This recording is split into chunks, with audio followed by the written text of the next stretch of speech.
Hello wadau wetu wa KingoFarm. Karibuni sana kwenye channel yetu. Sasa changamoto kubwa kwa wafugaji wengi tulioibaini ni kwamba huwa wanashindwa kutambua kuku wao wanaumwa ugonjwa gani. Wakiangalia kinyesi, wengine wanajua ila wengine huwa wanachanganya. Unakuta badala ya kumtibia typhoid anamtibu labda coccidiosis, baada ya kumtibu coccidiosis anamtibu mdondo. Sasa leo hii nitakuelekeza kila kinyesi, kila rangi ya kinyesi na magonjwa ambayo inaashiria, lakini vile vile nitakwambia na sababu ambayo imepelekea apate kinyesi hicho, lakini pia nitakuelekeza anatakiwa atibiwe kwa dawa gani. Nisikilize kwa makini mpaka mwisho ili ukikuta kinyesi bandani kwako ujue tatizo ni nini au hakuna tatizo. Sio kila kinyesi huwa kinaashiria ugonjwa. Vinyesi vya kawaida nadhani tunavijua. Vinyesi vya kawaida huwa vinakuwa vigumu, vina rangi kama ya kahawia. Ni kile kinyesi cha kawaida kabisa cha kuku, lakini utakapoona kuna rangi ya tofauti ukiacha hii rangi ambayo tumeshaizoea kama hiyo ambayo nakuwekea hapo kwenye video uione, basi ujue hapo huenda kukawa kuna shida. Lakini pia wakati mwingine anaweza kujisaidia kinyesi ambacho kina rangi fulani ukadhani ni shida, kumbe sio shida. Utaangalia na dalili ambazo ameambatana nazo huyo kuku, au utaangalia mazingira aliyopo. Kwa mfano, unaweza ukaona kuku wako amejisaidia kinyesi cha kijani. Ukiona amejisaidia kinyesi cha kijani, mchunguze, je, ana dalili nyingine, labda achangamki, anasinzia, anashindwa kula, huyo ndio mgonjwa. Ila hiki kinyesi cha kijani wakati mwingine kuku huwa anajisaidia kama ulimpa majani. Akila sana majani, kama uliwapa majani mengi hiyo siku, yule kuku akala sana majani kuliko kile chakula, huwa anajisaidia kinyesi chenye rangi ya kijani. Ila hii kijani yake utamkuta bado anachangamka, na utakuta imetokea tu mara moja, sio mara zote. Inatokea tu mara moja au mara mbili basi. Ila utakapokuta kile kijani kimeendelea kuwepo mle bandani kwa muda mrefu, basi endelea kuchunguza au kufuatilia na dalili zingine. Na pia wakati mwingine kuku anaweza kujisaidia kinyesi kwa mfano chenye maji maji, labda huyo kuku alikunywa sana maji, yani chakula alikula kidogo ila alikunywa sana maji au alikunywa sana maji machafu.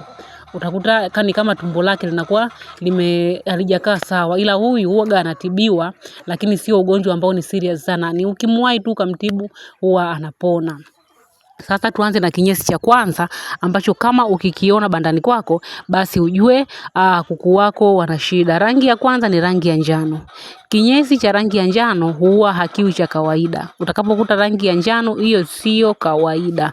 Rangi ya njano mara nyingi huwa inaashiria typhoid pamoja na kipindupindu cha kuku. Hii rangi na hiki kinyesi, sababu kubwa ambayo huwa inasababisha ugonjwa huu ni kama banda lako litakuwa limeloa, lina unyevu, au wale vifaranga au kuku wako watakuwa wanakula kile kinyesi chao ambacho wao wanajisaidia. Haya ni magonjwa ya bakteria.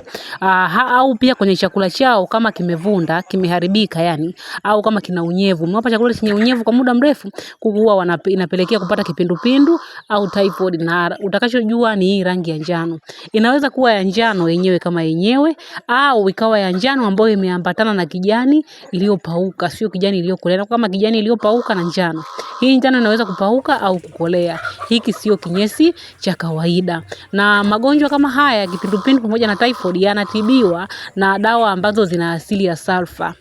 Kwa mfano kwenye za asili huwa tunatumia sana sana majani ya mpera kwa sababu yana sulfa nyingi sana. Ukitumia majani ya mpera utaona matokeo ya haraka zaidi. Kuna majani ambayo huwa tunachanganya, kuna mpera, kama una mwarobaini, ukiwa na aloe vera, pia hata mpapai unaweza kutibu huu ugonjwa kwa sababu ni mimea ambayo huwa inakuwa ina asili ya sulfa. Na kama utatumia dawa za dukani, basi ukienda dukani waambie wakupe dawa ambazo zina sulfa, au dawa ambazo ni jamii ya sulfa, ndio huwa zina uwezo wa kutibu huu ugonjwa. Japokuwa kwa wale wafugaji nadhani mtakuwa mnanielewa. Kuku akipata ugonjwa huu wa typhoid, akawa na hiki kinyesi cha njano, ukianza kumtibia kwa dawa za dukani ni ngumu sana kupona. Anaweza akapona lakini kwa asilimia chache. Kama ulikuwa na kuku 100, basi wanaweza wakapona hata kuku 5 mpaka 10, na wengi wao wasipone. Ni ugonjwa ambao ni mgumu sana kwa dawa za dukani. Miaka ya huko nyuma tulishawahi kupata hii changamoto. Ilikuwa ni msimu wa mvua, nakumbuka kuku walipata huu ugonjwa. Tukaanza kutumia dawa za dukani. Nakumbuka tulitumia Agrocox pamoja na Coccidiosis 3. Tulimaliza pakti zote, hakuna kuku aliyepona.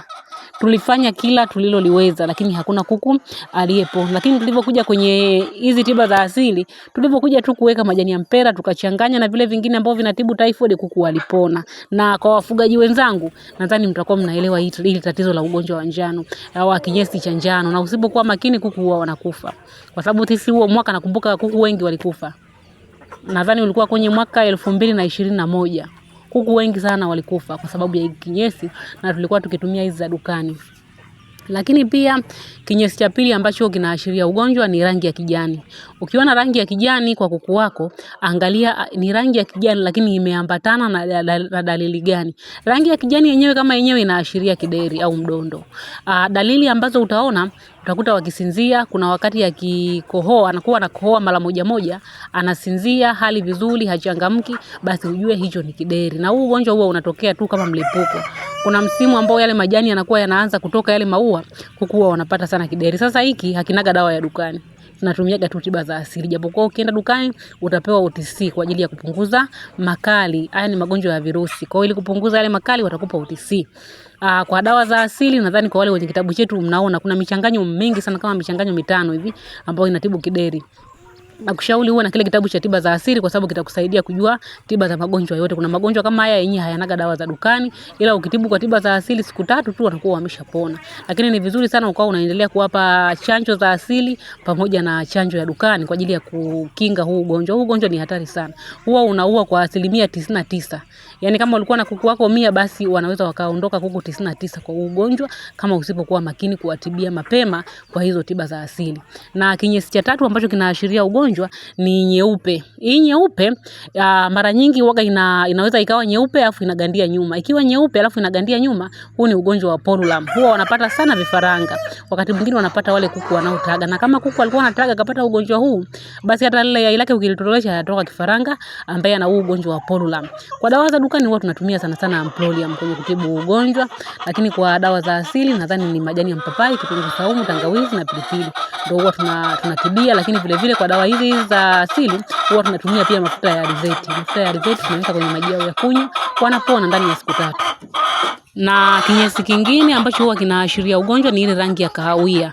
Hizi rangi za kahawia inategemea. Ukiona rangi ya kahawia ambayo ina povu, hii huwa inaashiria kuku wako wamekunywa maji machafu. Inakuwa rangi ya kahawia alafu ina povu au wamekula kitu kichafu. Kwa hiyo tumbo lake haliko sawa. Utawapa dawa zile za matumbo ambazo ukienda dukani unapewa, ni kama amprolium. Wengine wanatumia Trimafam, wengine pia wanaweza kutumia Agrocox. Ni dawa ambazo unaweza kuzitumia, lakini kwa za asili pia zipo ambazo zinafanya vizuri sana, ni kama majani ya mpapai, kitunguu saumu, tangawizi huwa zinafanya vizuri sana. Pia hii kinyesi cha kahawia ukiona kimekuwa kina povu, basi ujue ni maji machafu, lakini ukiona kinyesi cha kahawia halafu kama kina ute, basi hiyo ni minyoo. Nenda katibu minyoo moja kwa moja, ujue hiyo ni minyoo. Na kinyesi kingine ambacho kinaashiria ugonjwa ni rangi nyekundu. Rangi nyekundu huwa inaashiria coccidiosis. Hii inawapata sana kuku wadogo, wakubwa mara chache sana. Na huu ugonjwa huna haja hata ya kununua dawa ya dukani, japo hata za dukani zipo ambazo zinafanya vizuri. Ni Agrocox, SB3 huwa zinafanya vizuri kwa dawa za dukani. Ila kwa upande wa dawa za asili, ukichukua tu majani yako ya mpapai, ukaongeza na aloe vera, kitunguu saumu, tangawizi na pilipili ndani ya siku 2, utasahau kabisa hiyo habari ya kuhara damu. Na wengi pia wako wanatumia za dukani hawaoni mafanikio, ila akileta za asili ndani ya siku 2-3 unakuta kuku wamesha acha kabisa kujisaidia huu mharo mwekundu au hii coccidiosis. Sasa hiyo ni baadhi ya miharo ambayo inasumbua sana wafugaji pamoja na sababu zake na tiba zake.